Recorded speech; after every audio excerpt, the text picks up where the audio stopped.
بقى فيديو جديد ويوم جديد. اللهم صل وبارك على سيدنا محمد. النهارده بقى ايه، هربت جيت من الحضانه على امي على طول. امي جت كده والله لا يبقى فيها، واختي كمان جايه عامله رز احمر بقى اهي، ونزلت جابت سردين بقى ايه، عملته صينيه وهنقلي منه وهنحدق منه وهنشهيص بقى. ده اللي هنقليه وده اللي متحدق. ماما دبقت الكبير ايه عشان تحدقه، وده بقى ايه اللي هنقليه. تحت اهو. الكيلو ب 40 جنيه صح يا ام؟ الصغير ب 40 والكبير ب 80 اهو. ليه يا شيخ ده ب 80؟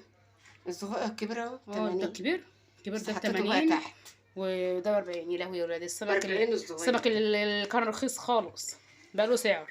اللي كان ب 20 جنيه و 25 جنيه، كل حاجه بقى لها سعر دلوقتي. وانا جايه دلوقتي بالسوق الطماطم الفلفل ب 5 جنيه. ليه يا شيخ؟ والله العظيم انا جايبها ايه؟ كيلو وربع طماطم عربيه واقفه غير السوق ب 10 جنيه. وانا جايبه والله كيلو الا ربع فلفل ب 10. لا وتقريبا اخر حبه بقى تقريبا مع الراجل فبيقول الكيلو ب 5 جنيه. هذا عايزه اقول ده رايحه عند امي، لو كده كنت جيت خدت والله العظيم. يلا بقى هنشوفكم تاني كمان شويه. نقلي بقى السمك هنا اهو، بصوا جميل ازاي.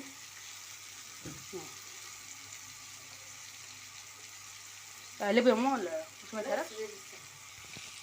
اهو يا حبايبي بقى بعد ما عملنا الاكل اهو، الرز الاحمر اهو جميل، وانا جيت وادي السلطه ويوسف مستنياها من ساعتها، وادي بقى السمك المقلي اهو، وامي كانت عامله البتنجان، وادي السمك الصينيه احنا المقهرين كده، وادي بقى